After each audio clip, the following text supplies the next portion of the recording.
In a world where the marks think they know better than the wrestlers and the bookers, the Fantasy Booking Institute exists to pretty much do exactly that.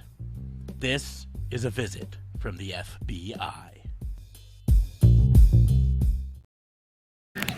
This is Dan the Dad, and you should listen to Raw and Order or you're grounded. Welcome to another episode of Raw and Order, the Fantasy Booking Unit, or as we call it lately, the weekly wrestling game night. I am your host, Detective Mark Smarks, and I'm joined, as always, by my partner in crime fighting. He doesn't have his video on, but District Attorney Vincent Kayfabe. What's going on, man? How are you? Dude. Study.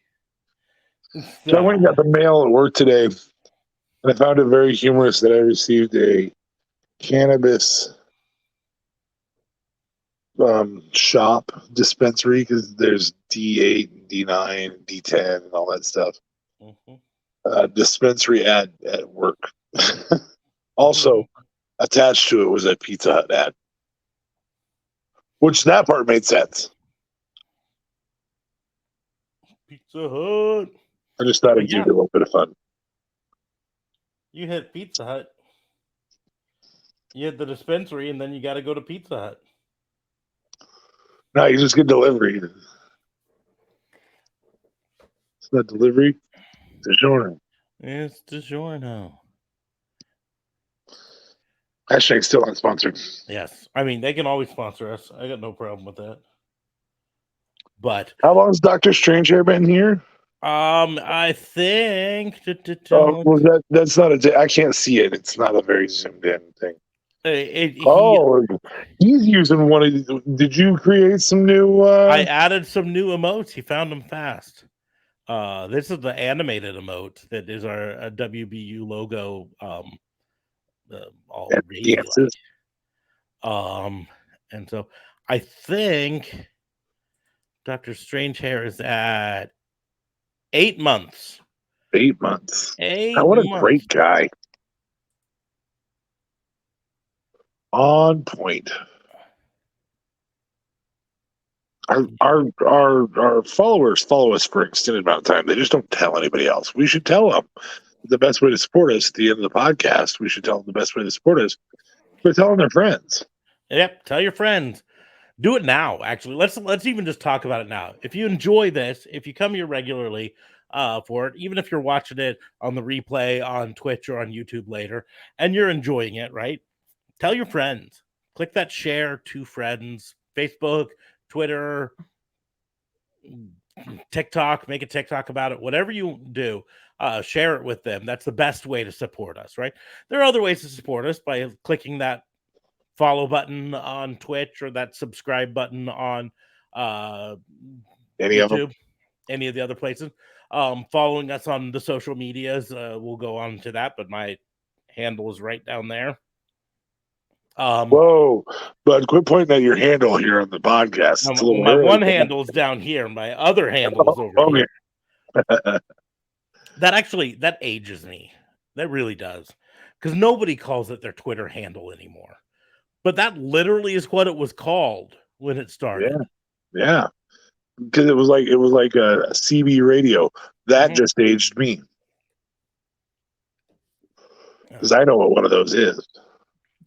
Well, okay. As long as we're aging ourselves, there's a TikTok that went kind of viral this week. Just the other day, actually. It's this girl, and she found a bunch of her dad's old cassette tapes. She pronounced it like that. And so she finally, she found them at a Goodwill thrift shop. And she found a cassette tape player also at the thrift shop so she could listen to them. And I quote you not, get a good sampling of the good music from the late 1900s. Oh my God. The late 1900s. We're only in our 40s, man. Well, yeah, but I said as long as she didn't refer to it as turn of the century music, because that also would make me feel old. But the tape she decided to try first was the soundtrack to the movie Cocktail. So it was early late 1800s. It was the 80s then. Yes, it was at least the 80s.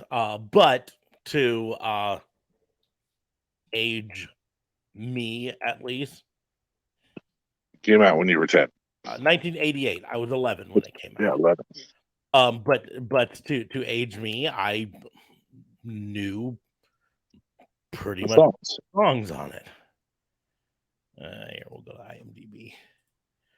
I remember being taught the lyrics to Kokomo in music class, which now that I'm older,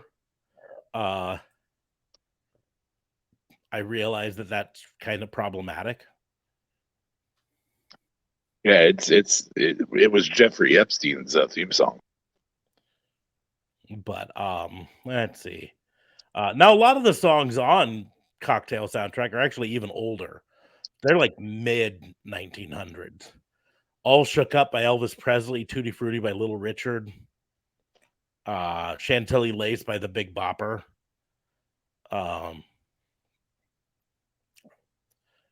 The Hippie Hippie Shake, but this version was performed by the Georgia Satellites, which, is a newer version. Addicted to Love by Robert Palmer. That would have been relatively new at the time. Kokomo, of course, by the Beach Boys. Don't Worry, Be Happy by Bobby McFerrin.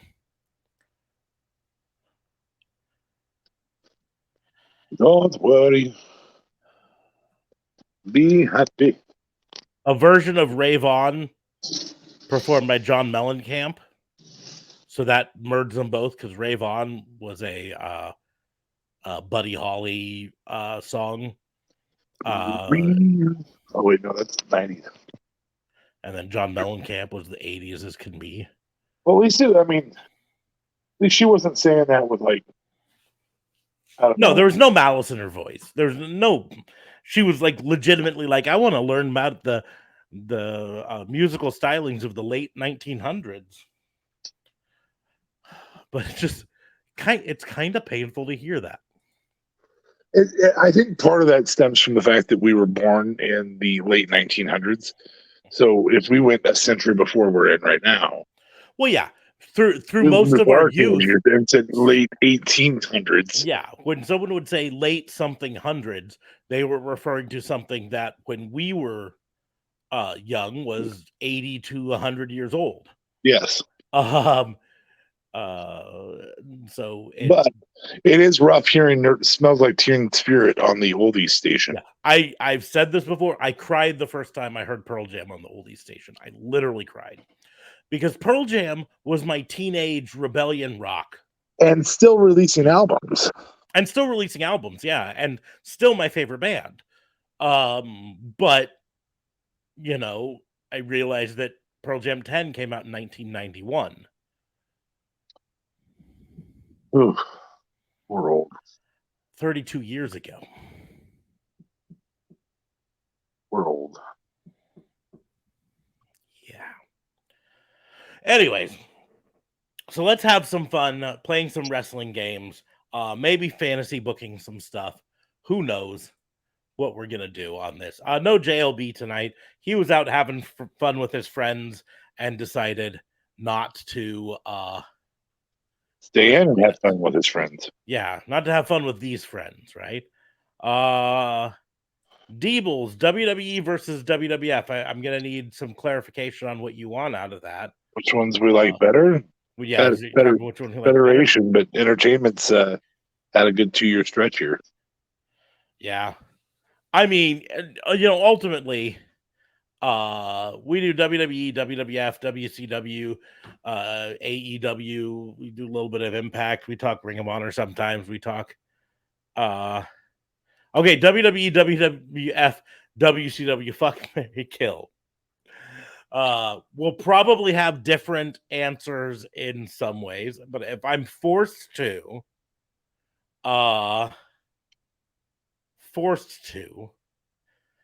I would marry WCW, fuck WWF and kill WWE.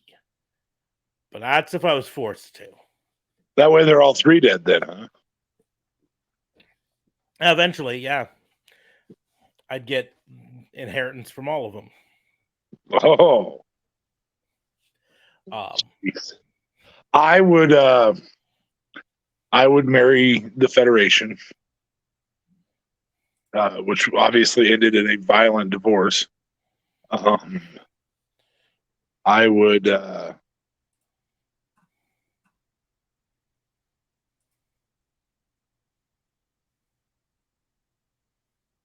I'd probably fuck WCW. And I don't know how I feel about killing. I'd have to fuck WWE. And the reason I'd have to fuck them is because I want them around still right now.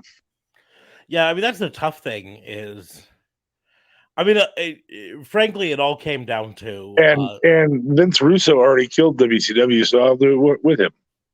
Yeah, they were dead before Time Warner twisted the knife. But no, WCW was dying. Vince Russo just did nothing to save them. Yeah.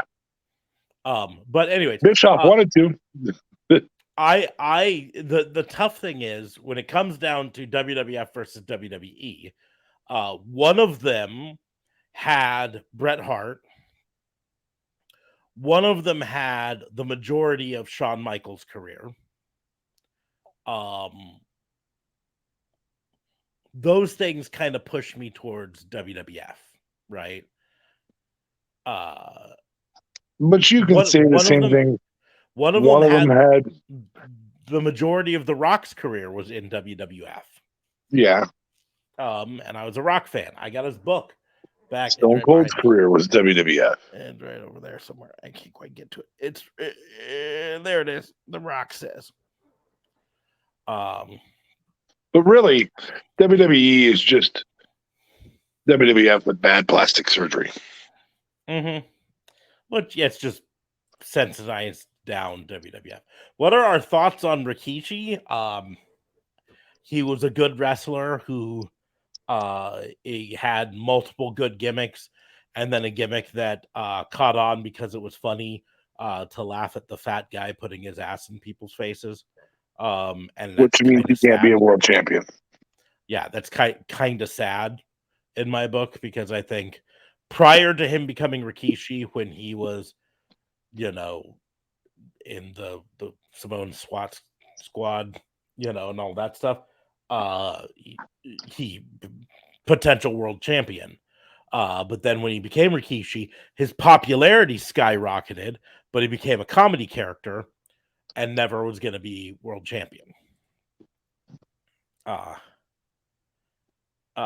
So that's where I think it's at. Now, that being said, he's part of the NOI dynasty. He is father to two of the best tag team members in the business today, at least in WWE today. So there's that. If you meant what are our thoughts on Scotty 2 Hottie, that's a different thing altogether. He was a comedy wrestler who found his niche in comedy wrestling. And could do the worm. But he was a mid-carder at best. And nothing wrong with being a mid-carder. Rikishi could have been a transitional world champion. Mm-hmm. Transitional. He would have had been short-lived. But he had the popularity to push it. Mm-hmm. But Scotty 2 Hottie, he made the best of his situation, right? And made an absolute boatload of money. And I can't blame him for that. But he was a mid-card. And here's the deal. There's nothing wrong with that, right? Some of my favorite wrestlers were mid-card wrestlers through their entire career. Never went above that, and that's fine. Dean Malenko, one of my favorite wrestlers of all time. Mid-card wrestler, his entire career. You need mid-card wrestlers. You can't have a total card without a middle of the card, So, anyways, we're gonna play some fun wrestling games or fantasy booking. We'll continue to answer any questions in the chat as they come along. As you can see, DA Fave is now up on screen again. So he'll be able to do it. I always open things up for my co-host if he wants to go first, or if he would like me to go first. Mine will be Mine is adjustable in terms of the amount of time we spend. So I will go first because you will know how much time you're going to take on yours. Big JC hitting the new emotes. New emotes. That one I might have to change that one. On It doesn't show up very well. Which one is that? It's the link is in the doobly doo. But that's a limitation of StreamYard, not a limitation of thing, because if I put them up through a different means, it can resize them to bigger, and then you can read them. So, okay, well, anyway, StreamYard's still a good promise. Yeah, StreamYard works for what we need, so no arguments there. Okay, what is your game? My game has to do with something that I realized last night watching Raw.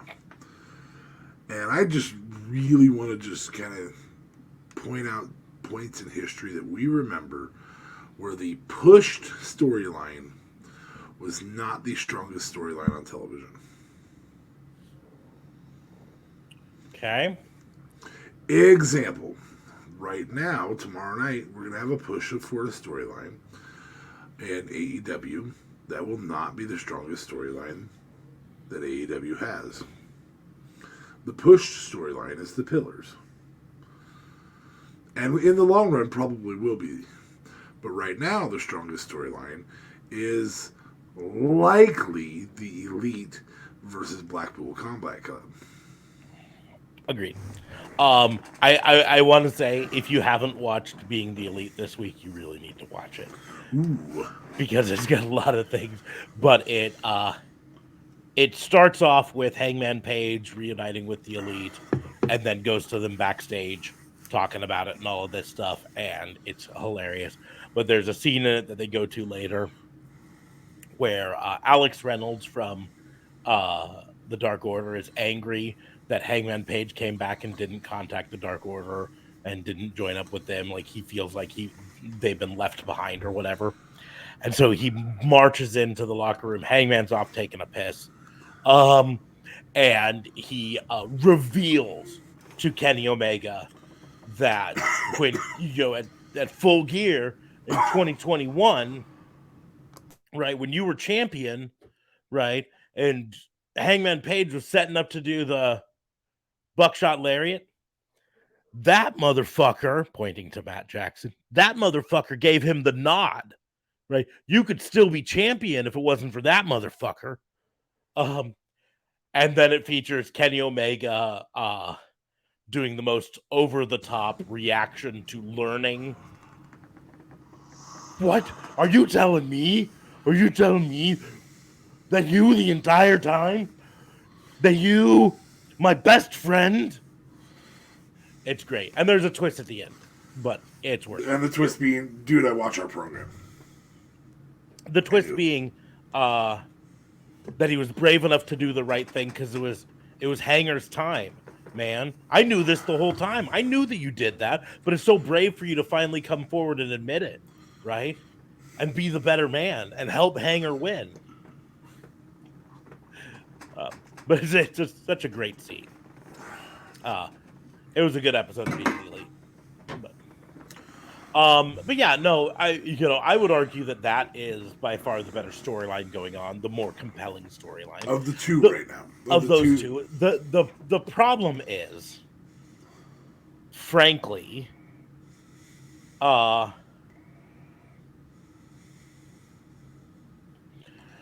trying to word this as delicately as I can because I'm big fans of all four of them, but three of the pillars, from a promo standpoint, are not there yet. And Sammy's close. Sammy's very mid-card promo ability. The problem with Sammy is, and I'm a Sammy Guevara fan. I've got him back there, I think twice. Anyways, um, say the problem with Sammy is when he delivers his promos, he delivers these great babyface promos. Um, but they present him as a heel. He works better as a heel, right? He's been a heel. They tried to turn him babyface, and they were doing fairly good with turning him babyface. They had him beat Cody, become the first 3-time TNT champion. Yeah. All of this stuff, and this I've said before. This is a mistake on Tony Khan's part. They underestimated the nuclear heat they would get when pairing Ty Conti and Sammy Guevara up on screen. Yeah. And that absolutely killed his face push. Absolutely killed it. And so he had to go back to being a heel. And now suddenly in this, he's delivering baby face promos again, but he's not a baby face. He's still officially part of the Jericho Appreciation Society. You know, he still comes out with his wife, Ty Mello, now. Yeah. You know, it's like, no, first of all, as much as I like both of them, because I like Ty Mello, right? They need to separate them on screen. There's a reason that WWE did not go far with the acknowledging Seth and Becky as a couple thing, right? They acknowledged it, but they strayed very far away from pairing them up on screen. And they still do acknowledge it. They still acknowledge it, but they stray away from pairing them up on screen. And that's what they need to do with Sammy and Ty. You can acknowledge that they're married, but separate them and let them both have their own storylines and their own entrances and their own exits and their own, screen time, right? And I think that'll help them out a lot. But Sammy's close, but he needs to work. Darby's close, but still needs some work. Jungle Boy, unfortunately, he's the most overall ready for top push, but he's almost the worst in terms of mic work. Yeah. It's kind of weird. He really... They probably should have had him hang with Christian Cage a little longer. Mm-hmm. Or... have him move off to someone who... Christian Cage is a great talker. I don't think he's a great teacher of talking. No, that might be true. And putting him with someone to enhance his his talking ability could really help. I got to be honest, it's the thing I was kind of hoping they were going to do when they hired William Regal. And then it didn't seem to come to fruition. But AEW really needs to take a page out of WWE's book and have speaking classes, promo classes. I would get behind that. WWE, as part of NXT, when you're assigned to developmental, you go through training both in wrestling skills and promo skills. Oh. Jade's DJ, hello from Sweden. Well, hello from America. What time is it in Sweden right now? United States specifically, because we're not arrogant enough to think we're the only country in the Americas. You might be. America. 7:02 a.m. So you're 7 hours ahead of us. Well, good morning, and good morning. If you're just getting off work and you work night shift, I'm sorry, and get some rest after the podcast. And if you're getting up and getting ready for work, then, or whatever it is that you're going to do on this lovely Wednesday morning. Mm-hmm. But welcome. We are playing our lovely challenging games of wrestling talk. So right now the challenge is to talk about just it's more not so much a game as just a conversation. Yep, on this one.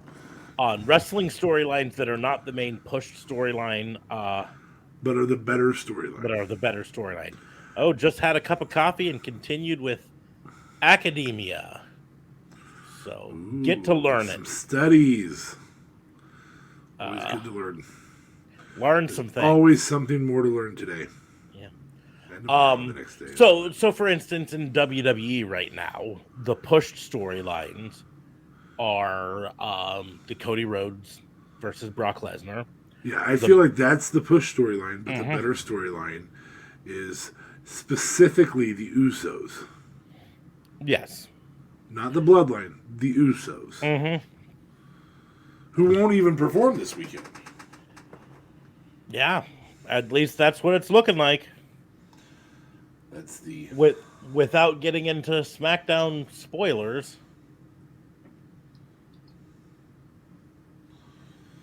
You have some spoilers on that? You gonna do the hand? I might do the hand again. I don't know. I can just wait till Friday. Yeah, it's only a few days away. But barring something happening on SmackDown that would change it, right now the Usos are not wrestling at Night of Champions. Clash of Champions? Night of Champions. Night of Champions. Clash of Champions is the WCW one, which WWE has done a few times. Yes. So I don't know why they changed it to Night of Champions. Maybe the Saudi government had a problem with the word clash. Or they aren't necessarily having a clash between two. That used to be what they treat Survivor Series a little bit like now. But I will tell you what's not the better storyline. Okay. I'll get to Jade's comment after this. The Raquel Rodriguez and her new partner. I laughed when it happened because it's one of my favorite cliches that happens in professional wrestling. Whenever a tag team partner goes out with an injury and they play this whole, who are they going to choose for their new tag team partner? Because it's always someone shows up out of the blue who's basically never had an interaction, or at least never had a major interaction with the person, and saves them from a beatdown. And then afterwards, they're all chummy, and they talk about how much they like each other, and then they say something along the lines of, I think I just found my new tag partner. And that's beat for beat what happened on Raw last night with Raquel Rodriguez. Exactly what happened. And then afterwards, they're backstage. Raquel Rodriguez Shotzi Blackheart talks about how much she has always appreciated and looked up to Raquel Rodriguez. And I go, always? I mean, she was there before Shotzi. That's a little bit of a R-Truth John Cena thing. Yeah, my favorite childhood wrestler, John Cena. So on to your comment. Say, one of my uncles, who's unfortunately no longer with us, seriously believed wrestling was 100% real. If it was, at least somebody would have died as a result at every event. Yeah, you're right. Here's the deal. Some of those maneuvers are designed to be nearly deadly. You are correct. Ultimately, it was 1989. Vince McMahon argued in court that professional wrestling should not be considered a part of the sports regulations because it is predetermined, and therefore they shouldn't have to go through the boxing commission for their events, specifically in New York State. It was 1989, right? I was 12 when this happened. But this wasn't even the first time. You can find articles going back to the 1940s, 1930s that talk about wrestling being predetermined, right? It wasn't like a huge secret, but there always were some people who still believed, and that's a testament to how believable wrestling could be sometimes, right? Back in its origins in the carnivals, every wrestling troupe had a wrestler they called the shooter, right? And the shooter's job was to step in anytime the crowd got particularly riley, uh, and started. There'd be one tough guy from the local, you know, farmers group or whatever, who would uh, say, hey, I think I can beat these people up. And the shooter's job was to go out there and legitimately beat up these big rough and tumble farm boys, to show them that we're real, right? Um, but all the other events were predetermined, right? And that's exactly what it comes down to. So, but you'll always find some people who believe it, with all of their soul.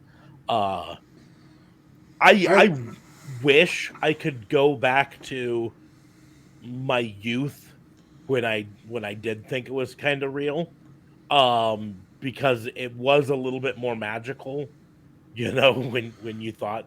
Oh, sure. Oh my gosh, he just spiked him on his head between Mhm. his legs. But it's been a long time since I thought that. And yes, Jade, you are correct. 1977. That is the year that I was born. So God, 6 you're old. I So am old. I'm so old. All 3 years older than me. Mm-hmm. Yeah. Needed to oil my knees this morning with an oil can, like the Like the Tin Tin Man. Man. Yeah. And again, we're aging ourselves. But so, but yeah, no, that Raquel Rodriguez and Shotzi part absolutely cracked me up. Not a quality. Not a quality story. Like, But they're and I get filling a it. gap. They're booked into a corner with it. I get it, right? But you know what you do in this sort of situation, You strip her uh, of the titles and you put a tournament together. and that's what they did. Stripped her of the titles, put a tournament together. But you say maybe you sit out for a bit. I don't know how bad. Maybe you do some singles card stuff. Yeah, do some singles for a bit. I mean, you're Raquel Rodriguez. Your whole gimmick is you're supposed to be a powerhouse, right? Go be a powerhouse for a while. You're bigger and stronger than most of the other women's wrestlers. Go be a powerhouse. Be a single star for a bit. But they did not do that. They just threw together this Shotzi story for whatever reason. But It's unfortunate that Shotzi's tag team partner is challenging for the title. The women's championship. If Shotzi'd have her own tag team partner, she wouldn't have had to go steal one. yeah. All right. So another example of a storyline that I think of that fits this. These are actually intermeshing storylines, a little bit like the Usos. I think back to WrestleMania X7. And the storyline push was ownership or leadership of the organization within the McMahon family. And Stone Cold and The Rock's... The Stone Cold's turn is what came out of it. But I think the better storyline in that event is Rock Stone Cold, the third WrestleMania match. Or second one. Mm-hmm. I think it's the second one. So I'm going to give that one of them. So, really quickly to answer this question for Jade, it says detective in the box because of we're a weird show. I do not have any actual association with law enforcement. I would be happy to answer any questions about the judicial system in the United States that I can, but I am not actually a detective. In fact, that's the kind of joke with like if you see these emotes up on screen now, one of them says not a cop. Um, when we created this show 4 years ago, Yeah. uh, we created it with the conceit, like my name specifically, like if you see like my username, Raw and Order WBU. It's based off of the TV show. It's really popular here in the States, Law and Order SVU. Um, in Law and Order, the TV show, you have detectives and you have district attorneys, and they prosecute the crimes, right? The detectives solve the crimes, the district attorneys prosecute the crimes. And so we started this out, and we had this funny little conceit where we came in and we reported on the crimes of professional wrestling, and it was Now, always very tongue in cheek. It was always very, they could be positive crimes, like this was really awesome, sort of a thing. It was a real tongue in cheek thing. But in that's our just stuck around. defense, there were lots of wrestling crimes when we started this. Oh, you're in the middle of a commercial break right now? Yeah. Yep, we're in the middle of a commercial break. Sorry. If you're an Amazon member, when you come back. Once the commercial break is over, I will restart the answer.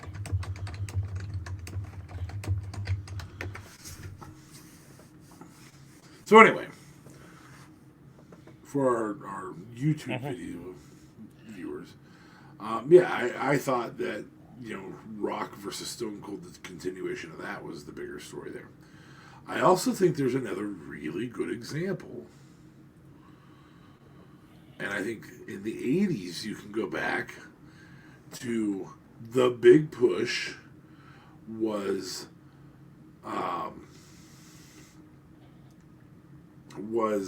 Macho Man winning the title over Ted DiBiase in the tournament. And at that same show, if I remember correctly, or in the same era, we had Ricky the Dragon Steamboat versus Ric Flair.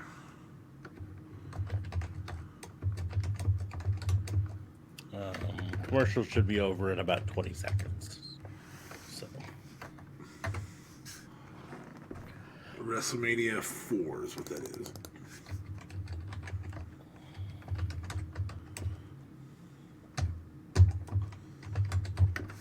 WrestleMania 4 card.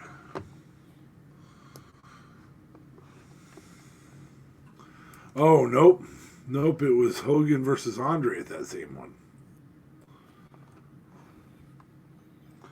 So you had Andre and Hogan.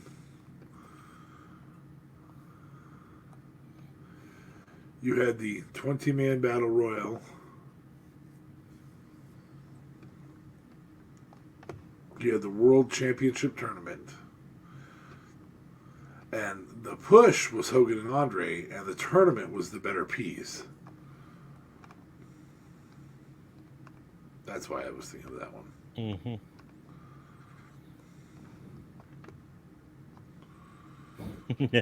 Yeah, I apologize for the commercials. I don't have a ton of control over them. Unfortunately, I'd say if you have like something like Amazon Prime that gives us free subscription, you can subscribe to the channel and get it commercial free at that point.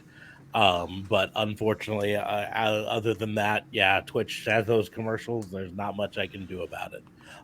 We do replay these on YouTube a couple days later, where the But it's tough for us to be interactive like this on. But it makes it tough on because we're not there live when it's playing on YouTube, and on Twitch we are. So to answer your question, recap, I'm not actually a detective. He's not actually a district attorney. It was a conceit when we started the show 4 years ago because we based this loosely off the TV show Law and Order SVU, where it's about detectives solving the crimes and district attorneys processing the crimes, prosecuting the crimes. Um, and so when we started off, we pretended like we were a detective and a district attorney, and we've just kind of kept those nicknames. We kind of moved away from that a few years ago and went to more just talking about and everything. I would be happy to answer any questions to the best of my abilities on judicial system, but I am by far no means an expert on it. And so that's why we have the emote that says "not a cop," because not a cop. You're not a cop? I'm not actually a cop. It is kind of fascinating. That Because shirt gets a lot of attention for me. So, Do we have a shirt with the cop, with the wrestling cop on it? Just the wrestling cop? we do. Or does it say wrestling cop? It says wrestling spelled W. Oh, it's RASS. Oh, I had. Nope, we put it with the WR. Oh, did you? Wrestling. The sticker on my car is RASS. Oh, nope, it's just the RAS. It's wrestling and then the cop logo. But I didn't have a good version of that to make into an emote. We should just make the silhouette that you developed into a shirt. Just the cup silhouette. Maybe. I think it'd be a cool shirt. Anyway, moving forward. Any others that you can think of off the top of your head? Because, as I mentioned while we were waiting for the commercials, I really think WrestleMania 4 is a good example with the championship tournament and the big push for Hogan Andre. Hogan Andre. Well, I'm trying to remember exactly when it was, but I would WCW argue was loaded with these in the NWO era. that they were, but they were also loaded with them in the Goldberg era, because Goldberg was the big push. And you had Chris Jericho standing up there with a long piece of paper going, arm bar. That was the better story. You had Diamond Dallas Page versus the Giant. And I'm looking at Starrcade 98. Had Kevin Nash versus Goldberg. And if I'm correct, this is the stun gun thing. But previously, you had Diamond Dallas Page versus the Giant. You had the Eric Bischoff versus Ric Flair match. That was garbage. Absolute garbage. But it had like a storyline behind it of Ric Flair coming after Eric Bischoff. You had the overall storyline of the Wolf Pack versus the NWO Black and White going on. And then you had 173 and 0 becoming 173 and 1. Which was the push at the time. The push was, how many times can he go unbeaten? Yeah. It was some 50 matches before that Kurt Hennig said, I've done 173 straight wins. Just didn't win the first one. This was at the start of the Ernest the Cat Miller story. Oh, was this big Papa Dump? This was he wrestled Perry Saturn at this one. Okay. So it's a few months before the Big Papa Pump and him. That was a great feud. That feud was loaded with good promos. And then in related, I look at this. This is not necessarily about storylines, but about missed opportunities. I look at this. So in main event, you had Kevin Nash Goldberg. You had DDP versus Giant in the lead-in. Eric Bischoff versus Ric Flair. Let's go down to the beginning, right? Billy Kidman versus Rey Mysterio versus Juventud Guerrera.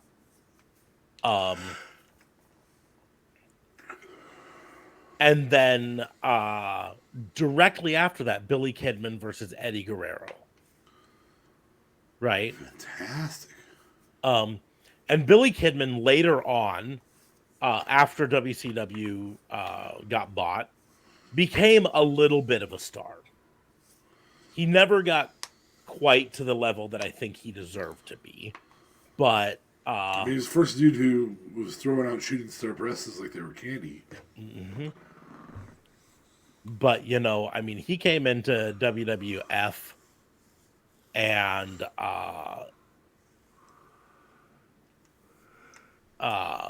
let's see here. Cruiserweight champion 4 times between WCW and WWF. Tag team champion 1 time. I really think he had the potential to be mid-card champion above Cruiserweight. I mean, And so this is a miss. Really cut promos. Had he cut promos, he may have been higher than that. I was originally thinking of the year before in '97 when Starrcade's main event was Sting versus Hollywood Hogan. And now I'm realizing that even though Starrcade was considered their big show, they had a long history of fucking up finishes in their main event, didn't they? Yeah, that's in specifically Starrcade, yes. In Starrcade, yeah. But again, in this one, you had Eddie Guerrero versus Dean Malenko to start things off. You had NWO with Randy Savage, Scott Norton, and Vincent versus Ray Traylor and the Steiner Brothers in 6-man tag match. You had Saturn versus Chris Benoit. You had Buff Bagwell versus Lex Luger. I mean, that's actually a storyline that could be talked about because this was Buff the Stuff versus the total package Lex Luger, not Luther. That's a different guy altogether. So yeah, lawsuits in the US can be ridiculous, but sometimes the ridiculous lawsuits you hear about actually turn out to not be quite as ridiculous. Like you'll often see lists of frivolous lawsuits, and one of them that'll often come off is the woman who sued McDonald's because her coffee was too hot. The thing is, that's a legitimate lawsuit that was actually worthy of being a lawsuit. She had 2nd-degree burns all over her lap and privates from coffee that was, I want to say it was like 178 degrees when served to her. She wasn't driving. She was parked when it spilled. It spilled because the lid popped open. And more specifically, the only reason the lawsuit went was because she was spent time in the hospital, and she contacted McDonald's and she wanted help paying her $10,000 hospital bill. And McDonald's said, no, we're not going to pay your $10,000 hospital bill. So she took them to court, originally wanting $10,000 to pay her hospital bill. And then got awarded millions of dollars. But if I'm correct, she never saw most of that million. Correct. Anyways. So I have another one. WrestleMania 13. Oh, yeah. The healthcare system in the U.S. is a whole other thing to talk about. WrestleMania 13. This is Stone Cold passing out to Bret Hart. You know what the main event was? Undertaker Psycho Sid. Oh. Sid had turned on HBK, won the title off of HBK. Taker beat Sid for the title. Bret came out to say that Sid screwed him out of the title. Well, that's Actually, probably another one. But Stone Cold passed out to. I mean, there were 2 events that made Stone Cold. 2. Austin 316 says, "I just whooped your ass," and passing out to the sharpshooter. Mm-hmm. That's it. And yes, a bandage at the ER can cost as much as $30. But that's because of what they call the master charge list at hospitals, because of private insurance. And we can get into all of this here, but the master charge list is based off of inflated costs to encourage people to have private insurance. The private insurance doesn't pay $30 for it. The private insurance pays a lot less for it, but it shows on your charge as a $30 bandage. And if you don't have insurance, you get charged $30 for it. So it's $5 for an aspirin in the hospital versus mere pennies out of a jar at home. So the one that I want to talk about is the streak. More specifically, the streak ending. Because it ended at WrestleMania 30, correct? Which streak are we referring to? The streak. The Takers. Undertaker streak, yes. Undertaker WrestleMania streak. That's the only, like, if we talk about WrestleMania 30, right? What do you remember about WrestleMania 30? Well, since you mentioned that it's the one that the streak ended, Mm-hmm. I remember Heyman's reaction of, Mm-hmm. "I can't believe he won." Mm-hmm. You remember the streak ending. Yep. Do you remember the main event for the night? Well, if you tell me what it is, I might. But off the top of my head, no. Off the top of your head, you do not. It was Daniel Bryan defeating Batista and Randy Orton to become world That was heavyweight champion. definitely the bigger storyline than the streak. Yes. Because that was the first time that the fans got to pick who was in WrestleMania's match. Mm-hmm. I don't mean got to pick. Like, the fans still pick. They can tune out anytime they want. But Prior to the streak ending, you had John Cena defeating Bray Wyatt. Right? Keeping in mind, Daniel Bryan in that main event, he also had to defeat Triple H earlier in the night. Right? to get into it. Yeah. You had a 6-man tag match with The Shield versus Kane and the New Age Outlaws. Right? The streak... The Shield storyline was huge at the time, though. It was. But again, the only thing anyone ever talks about from it is the streak. And that's why I say overall I want to say it was the streak as a whole. WrestleMania 30 is the main focus of it, but once the streak got to that point, right? We'll go back and we'll look at a few of the previous WrestleManias where the streak was a thing. WrestleMania 29, streak still in effect, right?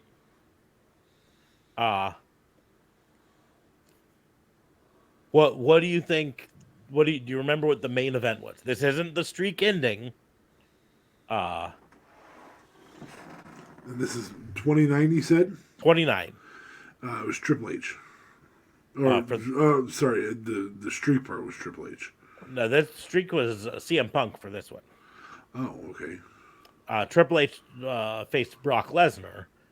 That's what it was. Right? But Undertaker defeated CM Punk to keep the streak alive. Right?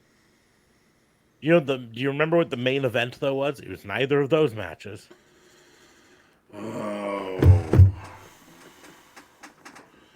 Was this Cena Ryback? This was Cena Rock. Cena Rock 2. Yes. Rock was Sequel. champion. Cena defeated him to get back the championship. Right? Correct. Okay.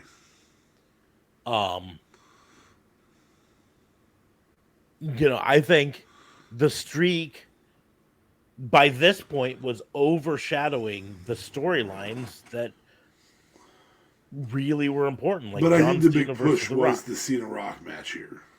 It might have been, but the Triple H versus Brock no holds barred match definitely could be there.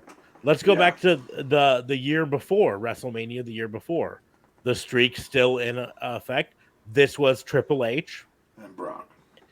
in a Hell in a Cell match. Oh, no, this is the streak. Okay. This is the streak, Triple H and Undertaker in a Hell in a Cell, right? The main event of the night was Rock versus John Cena, not for the championship. Yeah. The lead into the main event. Do you remember what it was? It was for the WWE Championship. CM Punk. We know that. This is where Punk won it. No, he didn't. I mean, he won the match, but he was already champion. Okay. CM Punk. Is this Orton? No, this is Daniel Bryan. No. Who is this? Some would call him the GOAT. Jericho. Mm-hmm.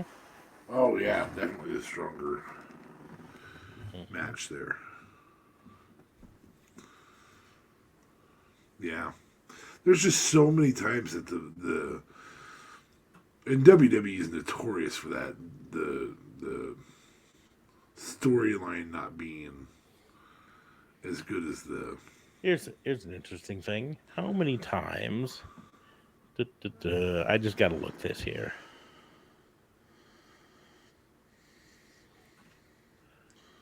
Of Undertaker's The Streak, 3 of them were over Triple H.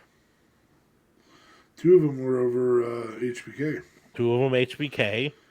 I'm trying to look through here to see any other ones that I can see.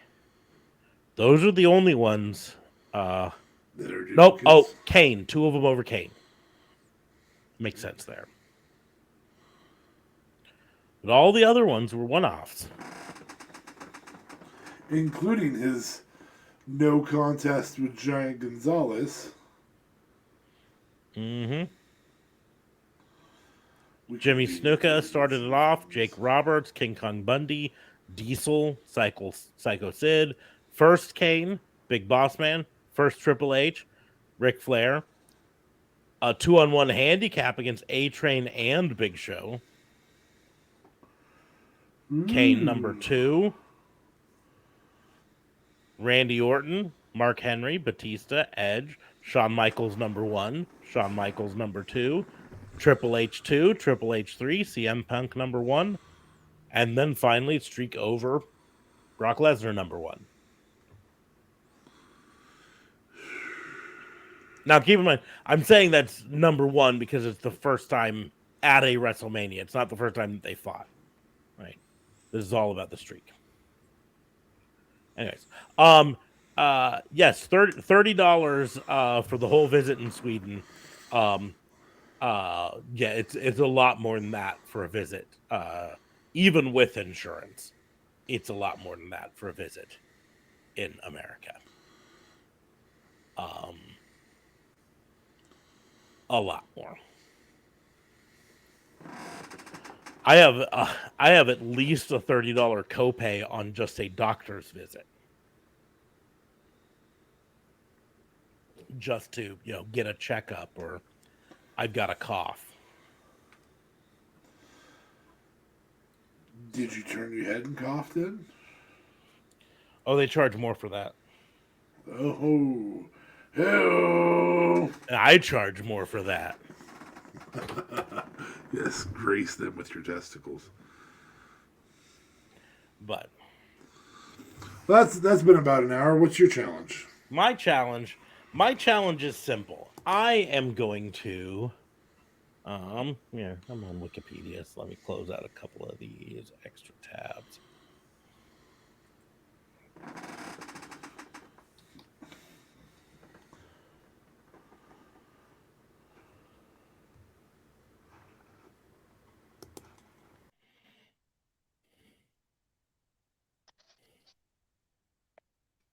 See if I can find.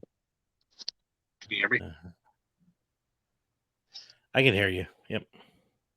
I know you can because I heard me in my own headphones. Ha ha ha. Okay, let me. I was going to do a tier ranker, but I Here we haven't go. made that. So,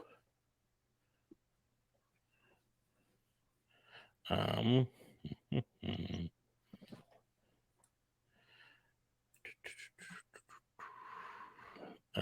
United States.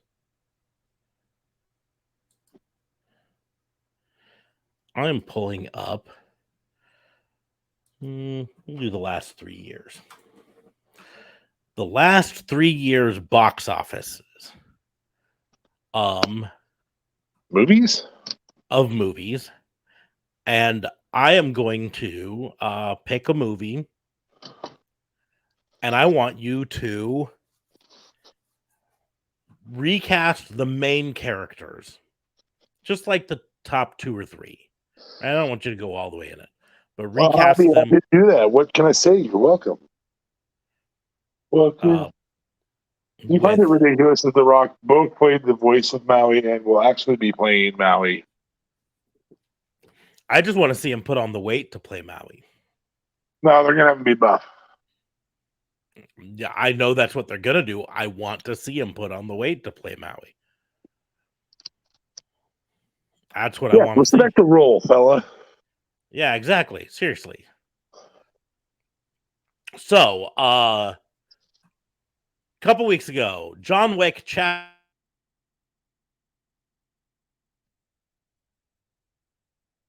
Uh-oh.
So, we're still doing this. I apologize. I didn't realize this, but Mark's lost his connection. So I'm going to come online here. Looks like he's going to have me do John Wick Chapter 4. So we're just waiting for him to get back online here. As I try to figure out exactly who I would recast John Wick Chapter 4 for, I'm going to say, wait a minute.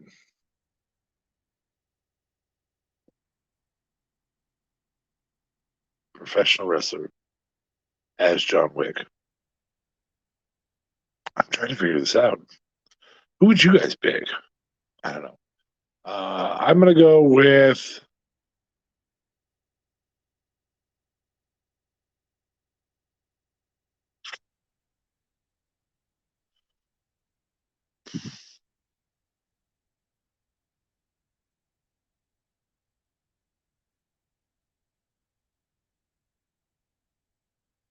I'm going to go with Bret Hart. Current Bret Hart. I think that'd be a great one.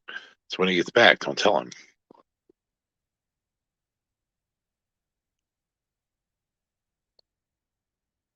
He tells me to cover for a few. So here I am covering.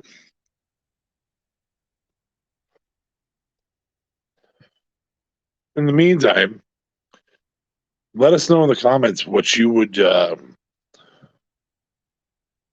who you would have, which pay per view you're going to watch on Saturday night. Are you going to watch NXT or are you going to watch AEW or Sunday night? Sorry, Sunday night. I'm probably going to watch AEW to be honest, and then watch NXT on Monday. Monday's Memorial Day here in the States, so that's what I'm going to go with.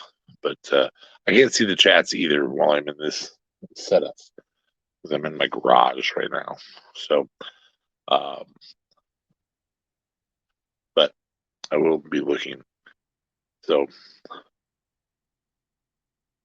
John Wick Chapter 4. John Wick Chapter 4. There we go. John Wick Chapter 4, huh? Yes, John Wick Chapter 4. I assume you can hear me now. Yes. My whole life. So, who do you think I'm going to say? Because I've already told the audience who I'm going to say. I have no clue. No clue at all. That's half the fun of this. I'm going to say Bret Hart. Bret Hart post-concussion. Bret Hart. I think he's the right level of angry for John Wick. Frustrated about things, just annoyed all the time. Okay. I don't really want to kill all you people, but I have to. I get it. I get it. Who would you do? You know, I think I'd probably go for Seth Rollins.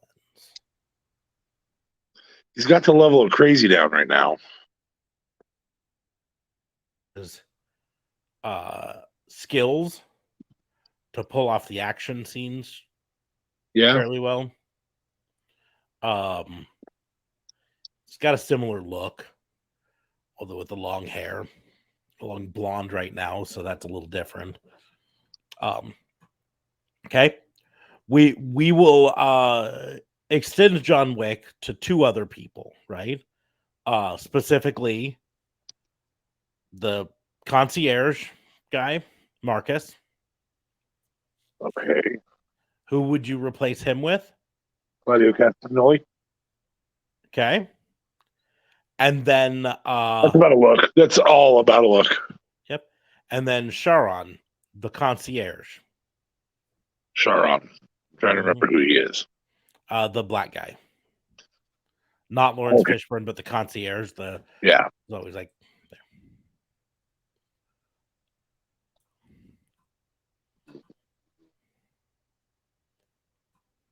Well, for looks, Moose goes in, but Moose doesn't have the right voice or demeanor.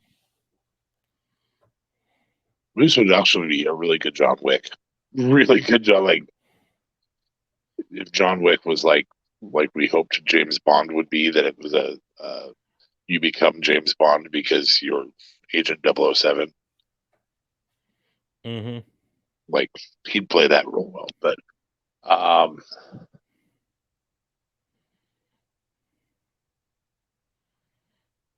for the demeanor,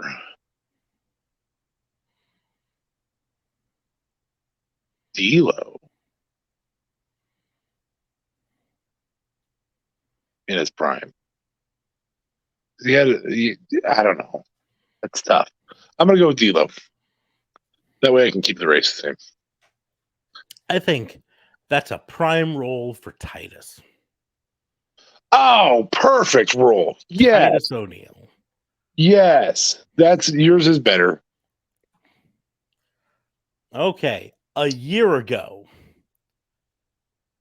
the number one movie in the box office, June 26th, Elvis. So for Elvis, specifically, I need the main character of Elvis. Elvis, yep. Colonel Tom Parker. Those are the two that I need you to recast with a wrestler. And I am going to put a stipulation that this one has to be current wrestler. No honky tonk man. Fair enough. I wasn't going to go with honky tonk. My first thought was Elias, but Elias doesn't have the look. Zeke might. but not really. To look like Elvis, to have, you got to be able to do flip-de-doos to have the body movements, because that's all you're not going to duplicate the look in WWE or AEW.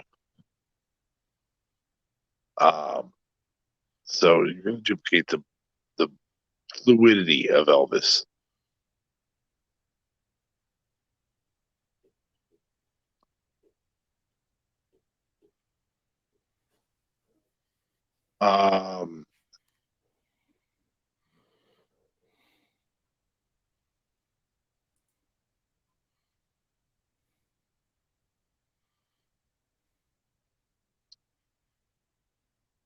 Xavier Woods for the fluidity.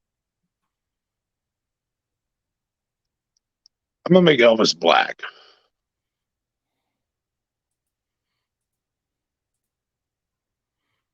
Okay. Tom Parker.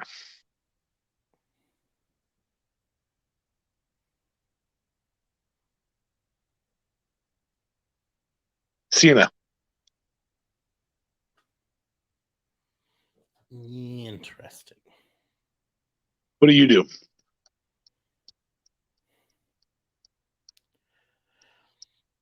I think Don Callis is Tom Parker. Why? Because he's a shyster.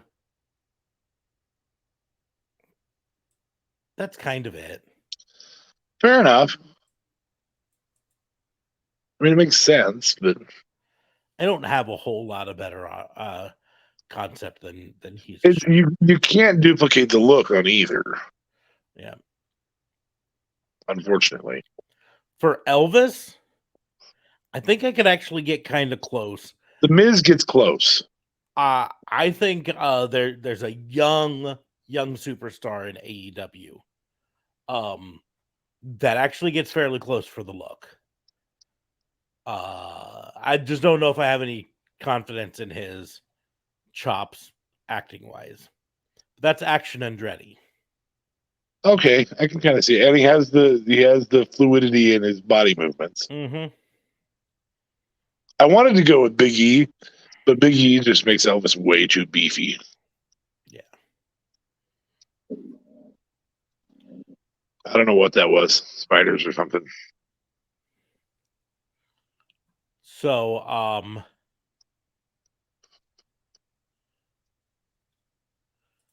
going back another one. Give me an easier movie, man. I don't know if this is going to be any easier. It's a little easier because for some of the main cast, all you got to do is voices. But because of this, I'm going to request. We will do 4 people from it, 4 characters from it. Gosh, is this like an Avengers movie? Nope. It's Sonic the Hedgehog 2. Oh, jeez. Okay. So you've got to do Sonic, Tails, Knuckles, and Dr. Robotnik. Well, I'd make Dr. Robotnik look like Robotnik from the game. Not skinny. That's problem number 1.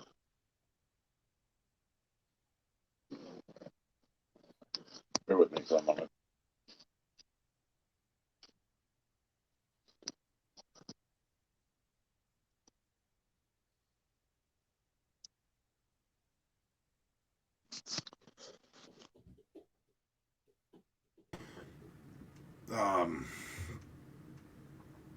First person. I'm gonna go with Robotnik first, and it's gonna be.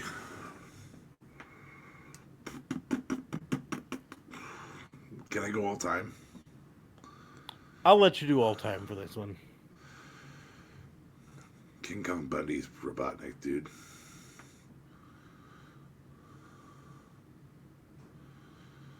Has the deep voice, the anger. King Kong Bundy. I wanted to do Bam Bam, but I'm not going to do Bam Bam.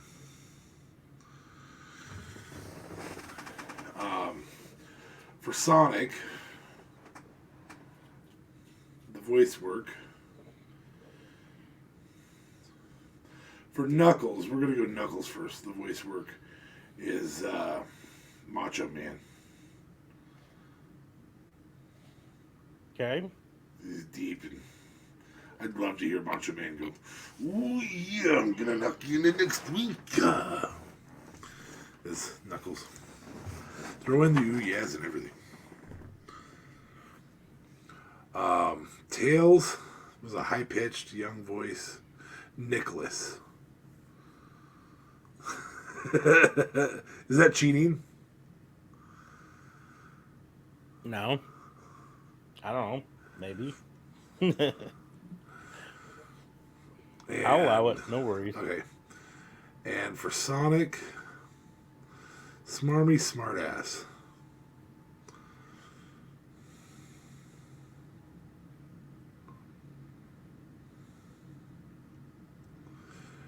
Nick Jackson.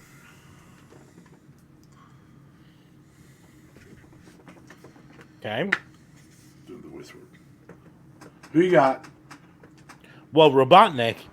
Hey, Ducky. Otis. Can he play somebody smart? We'll find out. I'm still thinking on the other two, but Sonic, because you mentioned smartass and a little bit self-centered. And I'm just thinking, you had a great match. I mean, I didn't see it, but I heard it. I heard it was a good match. That's a Sammy Guevara voice for me. Okay. I heard it was a great match. I didn't see it. I didn't watch it. But, I heard it was great. Okay. I'll give it to you. Knuckles.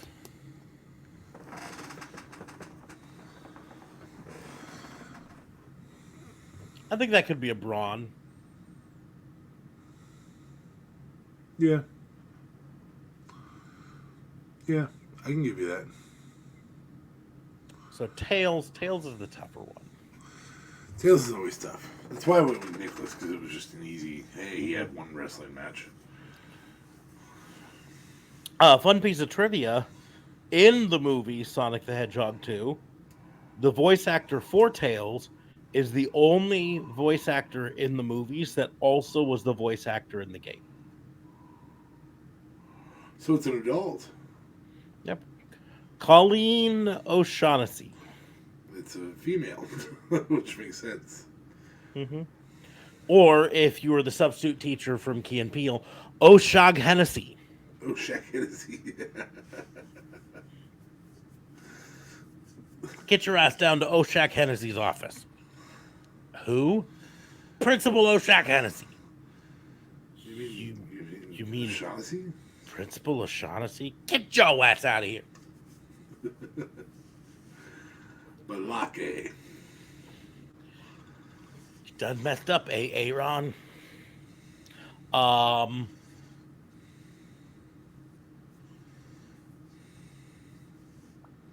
You mean Blake? Blake? Blake. Tails.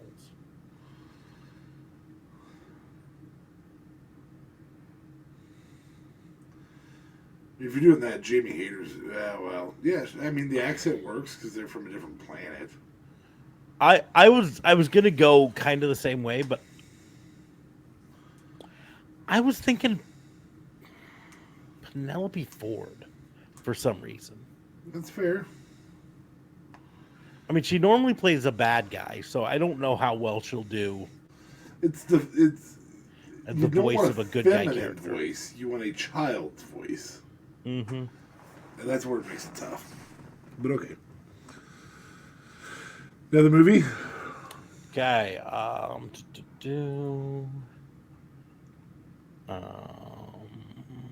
Hmm. Let's go back to 2021.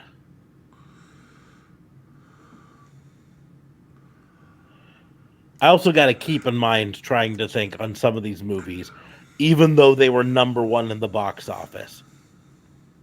Has D.A. Fabe seen this movie?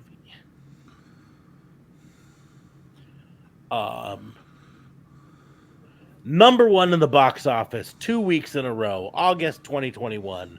Free Guy. I have seen this movie. So I'm assuming I have to do the girlfriend, real human. Mm-hmm.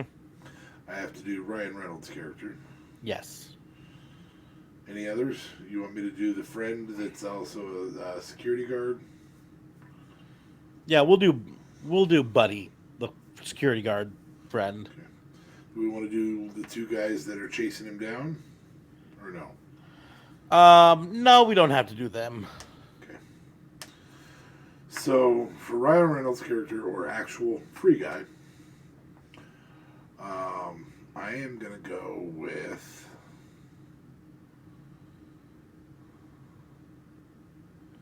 Chad Gable.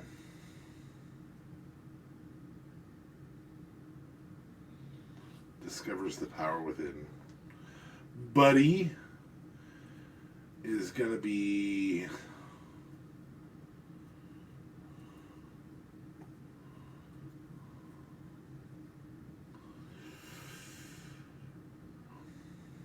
girlfriend's Blair Davenport,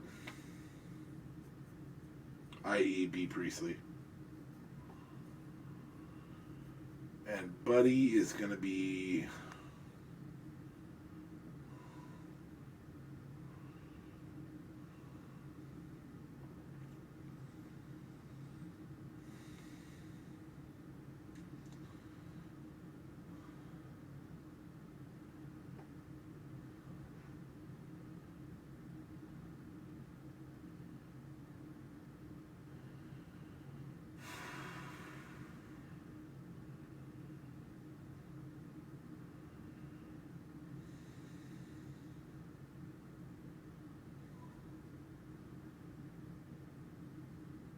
Anthony Bowens.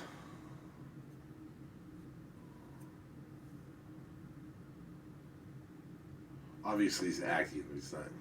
His current character is not the same as Buddy's character. He's keep your head down and do your thing. Anthony Bowens. I just think the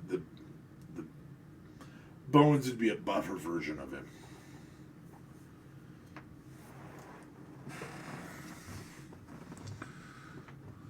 Thank you. Thank you. That was great last night when he's saying thank you while he's doing the head scissors standing up. Mm-hmm. Thank you. Thank you. What you got? Okay. I'm skipping 2020 because half of the year didn't have a number one because they suspended it for COVID. And frankly, the other half of the year, the number one was all weird because a lot of it was from streaming at home and this and that. And there just weren't a lot of great movies, to be perfectly honest. So we are jumping back to 2019. Prior to COVID. This is the before times. Ooh. Pre-pandemic era stuff. Yeah. And that's the one. From December 15th, 2019. Number one at the box office. Jumanji 2, The Next Level. Oh, You cannot use The Rock, though. fair enough. So, and specifically, you're recasting their video game characters. Okay, I appreciate that because Not their teenage characters, right?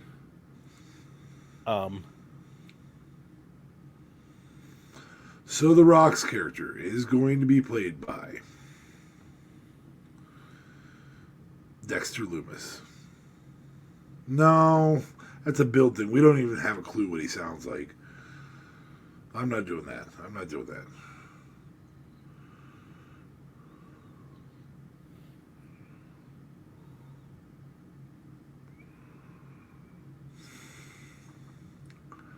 The Rock's character will be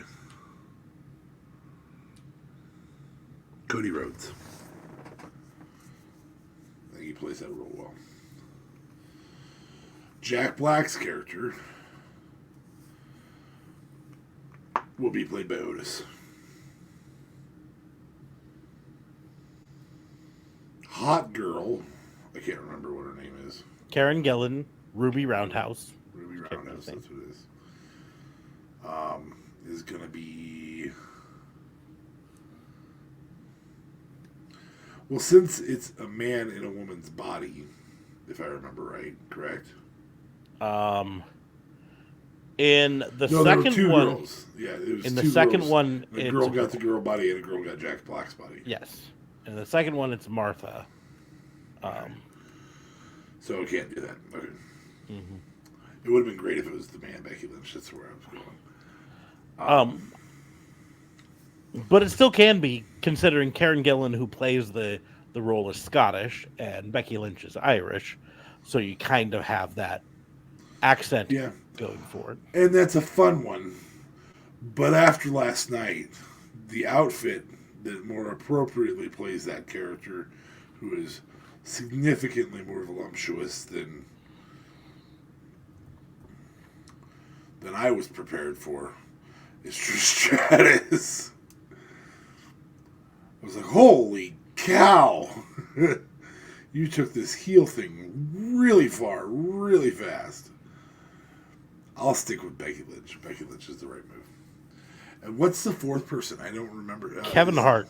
That's Kevin Hart. Okay. Mm-hmm. Come on, man. Do I want tiny, like, bounce around person that just drives you crazy? Do I? Oh, shit.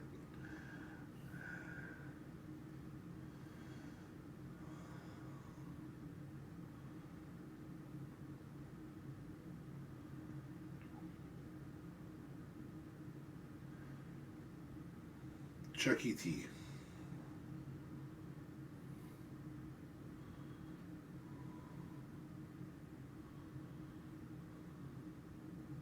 Okay. I think he could play the character well. Yeah, we're going to go with Chuck E.T. What would you do for those four? So, Dr. Xander Smolder Bravestone, Dwayne Johnson's character. Yes. I was thinking about it.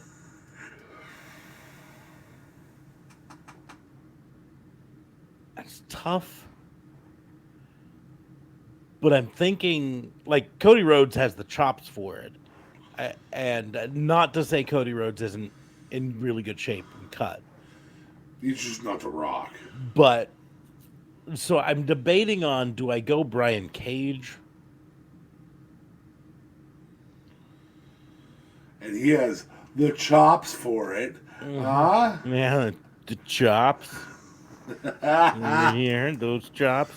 Or do I go a little bit less cut and do, like, Wardlow? Yes. Wow. So,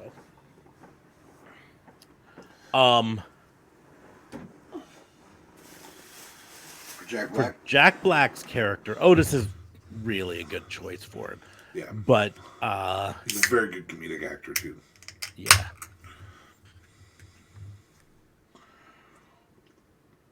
But I think I'm going to change it up a bit. Odyssey Jones. No, Big E. Oh, yeah. And has the same sense of humor. Absolutely. And then Kevin Hart's character Because I changed it up for Jack Black's character, I'm going to change it up a little bit for Kevin Hart's character, and I'm going with Spud. Rockstar Spud. Mm-hmm. That makes sense. Yep. And then Ruby Roundhouse's character, like I said, I think Becky Lynch is a really good choice for it. So's Tegan. Tegan wouldn't be bad at all. Because she is Scottish, Yep. And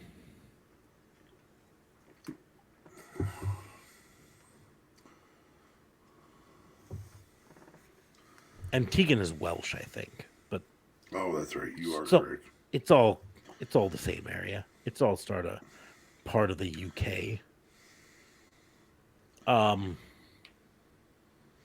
There's somewhere out there, someone from the UK is going to hear me saying that, or from Wales, and It's get not really the same. pissed. It's not the same thing at all.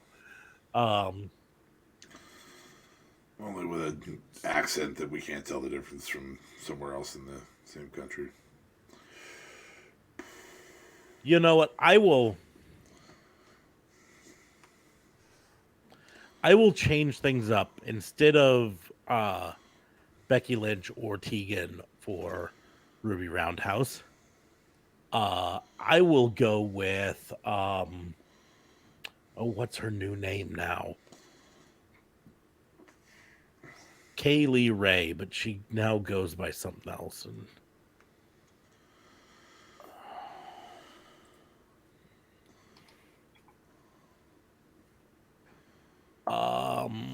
what she go by now? Alba Fire. Because she's Scottish. And she's got the red hair. So I think that's where I go. And then last one, we'll just do one more. 2018.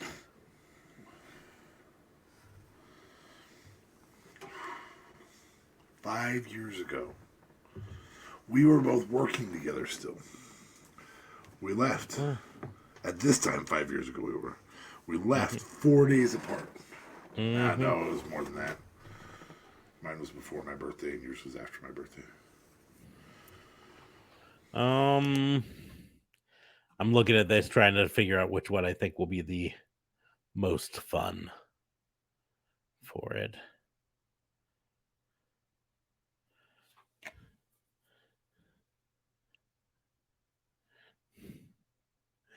Well, I think that one would be fun to cast, but I guarantee you, I feel a relatively safe bet that you haven't seen it, and so you'd be casting based. Don't do that.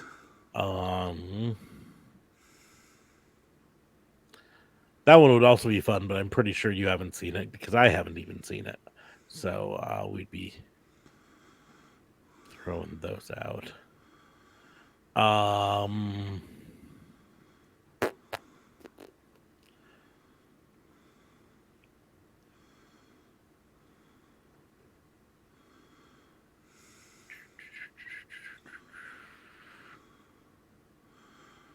bum, bum, bum, bum, bum, bum. Give me 1 second. God, there's only one noticeable guy in that one. So we will do Mission Impossible Fallout, the most recent of the Mission Impossible movies. Specifically, you've got Tom Cruise as Ethan Hunt, Henry Cavill as Agent August Walker, Ving Rhames as Luther Stickle, and Simon Pegg as Benji.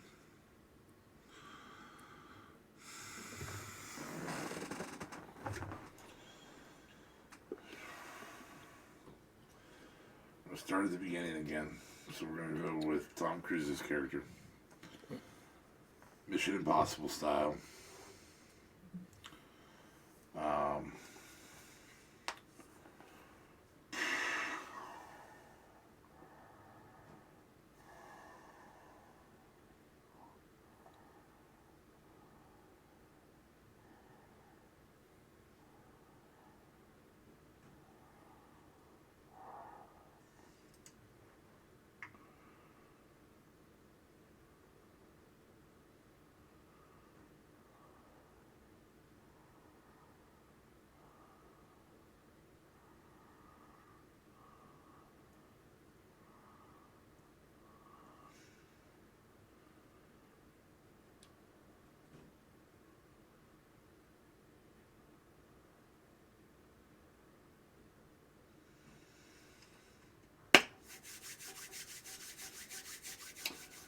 L.A. Knight.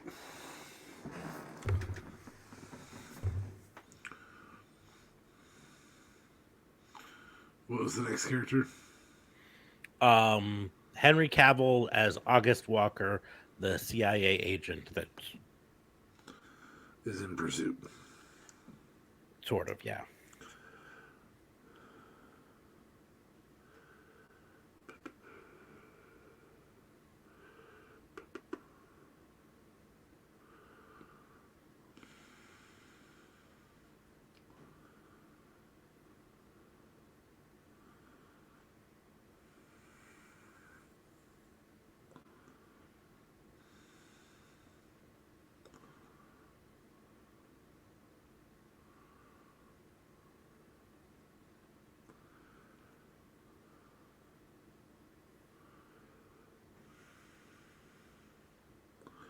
AJ Styles.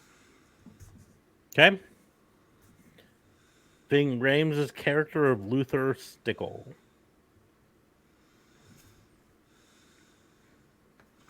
That's Moose. I think that's. I've been trying to put Moose in at some point tonight. That's Moose. That's a bigger version of Ving Rhames. He's got the deep voice. He's got everything. Next one. And the final one, Simon Pegg's character of Benji Dunn.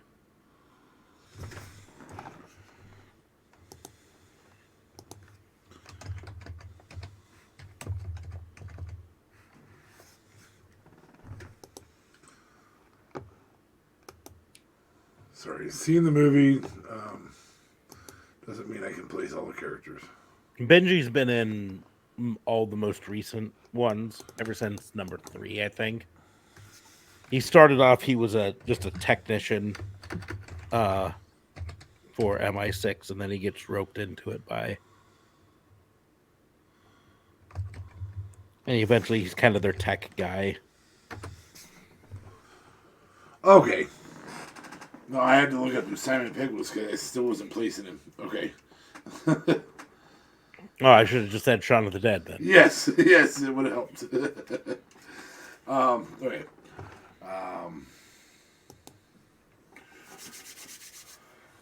I've been trying to get one of these two goofy ass characters in this entire series of this game, and I finally get to do it.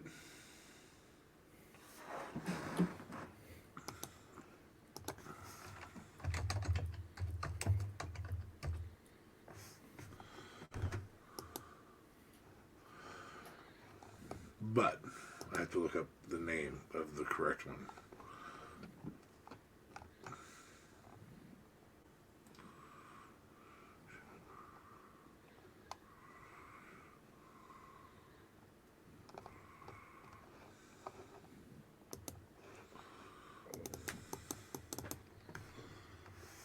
That's who it is. Brandon Cutler. I couldn't remember. I knew Michael Nakazawa was not. I couldn't remember Brandon Cutler's name. So Michael, I was like, I want one of those two goofy son bitches. Brandon Cutler. Yeah. I know he doesn't have the accent. I know he doesn't entirely fit, but that's where I'm going. Do you want to hear the one that I thought would be a ton of fun to do, but I knew neither of us had probably seen the movie? Which one? 50 Shades Freed. Well, I know who Dr. Gray is, and I know who Anastasia is. Yeah. Those are the only two that really matter. But I have not seen that one. No. I've seen the first one. I was like, really? This feels like, I don't know. This feels like fan fiction. Like Twilight fan fiction. Do I have news for you?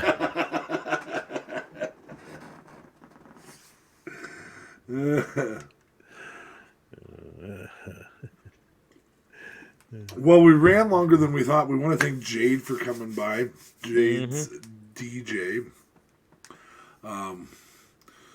We had some technical difficulties, and I don't think Jade enjoyed me talking about random nothingness because I was like, go Chase.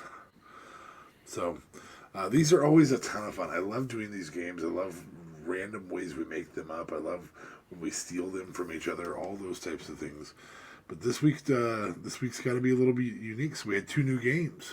Brand completely new. new games. Completely new. Yes. So, Fabe has, or Smarks has big long thing that he's going to say, but I'm just going to go ahead and do this right here and be like, that's my handle. Yes. On the Twitters. On the Twitter machines. Yeah, that's it. www.twitter.com/that word. That right there. Yeah. Devin's giving. Yes. And that's my bestie. Yep. So, yes, make sure to like, share, and subscribe. We mentioned that before, but it's the easiest and freest way to support us.